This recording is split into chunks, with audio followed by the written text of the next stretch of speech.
शिक्षा की शक्ति अलग अलग समय पर मनुष्यों ने अनुभव किया है।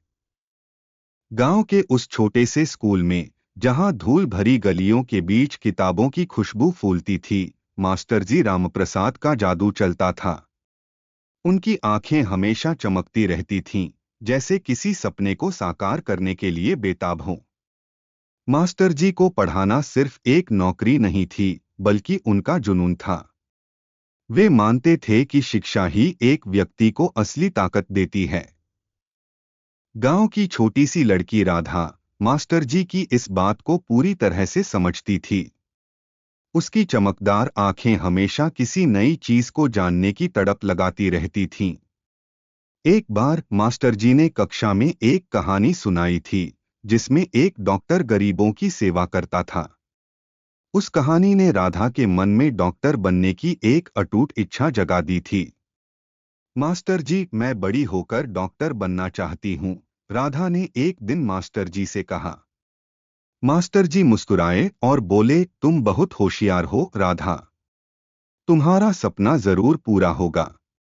लेकिन राधा का परिवार बहुत गरीब था।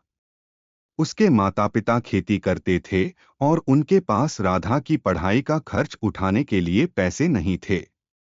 राधा की माँ अक्सर उसे समझाती थी, बेटी, तुम्हें पढ़ाई छोड़कर घर के काम में हाथ बटाना चाहिए। राधा बहुत दुखी हुई। उसने मास्टर जी से अपनी समस्या बताई। मास्टर जी ने राधा के माता पिता से बात की और उन्हें समझाया कि शिक्षा ही उनकी बेटी का भविष्य है। उन्होंने राधा को एक स्कॉलरशिप दिलाई और उसे शहर के एक अच्छे स्कूल में दाखिला दिलाया। शहर में राधा के लिए सब कुछ नया था। उसे बहुत मुश्किलें हुईं, लेकिन उसने कभी हार नहीं मानी। वह दिन रात एक करके पढ़ाई करती थी। मास्टर जी की प्रेरणा और अपने परिवार का प्यार उसके लिए हमेशा प्रेरणा स्रोत रहा। कॉलेज में राधा ने बहुत सारे दोस्त बनाए। उसने कई तरह की गतिविधियों में भाग लिया। वह कॉलेज के सांस्कृतिक कार्यक्रमों में भी हिस्सा लेती थी। राधा एक मेधावी छात्रा थी और उसने अपनी पढ़ाई में हमेशा टॉप किया। कई सालों बाद राधा एक सफल डॉक्टर बन गई। उसने अपने गांव में एक छोटा सा क्लिनिक खोला और गरीब लोगों का मुफ्त में इलाज करने लगी। जब भी वह अपने गांव आती, तो सबसे पहले मास्टर जी के घर जाती। मास्टर जी ने राधा को गले लगाते हुए कहा, तुमने मेरा सपना पूरा कर दिया, बेटा। राधा ने मुस्कुराते हुए कहा, यह सब आपके कारण ही संभव हुआ, मास्टर जी। आप मेरे लिए हमेशा प्रेरणा रहेंगे। राधा के क्लिनिक में हर दिन कई मरीज आते थे। एक बार एक छोटी बच्ची बीमार हो गई थी। उसके माता पिता बहुत परेशान थे। राधा ने बच्ची का इलाज किया और उसे ठीक कर दिया। बच्ची के माता पिता बहुत खुश हुए और उन्होंने राधा को धन्यवाद दिया। उसने लोगों की सेवा करके बहुत संतुष्टि महसूस की। राधा का क्लिनिक और गांव का बदला।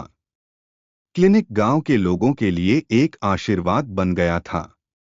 वह न केवल बीमारों का इलाज करती थी, बल्कि लोगों को स्वच्छता और पोषण के बारे में भी जागरूक करती थी। उसने गांव में कई स्वास्थ्य शिविर आयोजित किए, जिनमें लोगों को मुफ्त दवाएं और जांचें उपलब्ध कराई गईं। राधा के प्रयासों से गांव का स्वरूप ही बदल गया। लोग अब स्वच्छता का ध्यान रखने लगे थे। बच्चे स्कूल जाने लगे थे। गांव में एक नई ऊर्जा का संचार हो गया था। सपने राधा के। अपने गांव को स्वस्थ बनाने के बाद राधा ने और बड़े सपने देखने शुरू कर दिए। वह चाहती थी कि हर गांव में एक डॉक्टर हो। उसने एक गैर सरकारी संगठन एनजीओ शुरू किया और देश के विभिन्न गांवों में जाकर लोगों की सेवा करने लगी। राधा ने अपने एनजीओ के माध्यम से कई स्वास्थ्य केंद्र खोले। उसने डॉक्टरों और नर्सों को प्रशिक्षित किया। उसने गांवों में जागरूकता अभियान चलाए। राधा और मास्टर जी की दोबारा मुलाकात। एक दिन राधा अपने एनजीओ के काम से एक दूरदराज के गांव में गई। वहां उसे एक परिचित चेहरा दिखाई दिया। वह मास्टर जी थे। मास्टर जी अब बहुत बूढ़े हो गए थे, लेकिन उनकी आंखों में वही चमक थी। राधा मास्टर जी के पास गई और उन्हें गले लगा लिया। मास्टर जी ने राधा को आशीर्वाद दिया। उन्होंने कहा, तुमने मेरा सपना पूरा कर दिया, बेटा। राधा ने कहा, यह सब आपके कारण ही संभव हुआ, मास्टर जी। आप मेरे लिए हमेशा प्रेरणा रहेंगे। राधा ने अपना पूरा जीवन लोगों की सेवा में लगा दिया।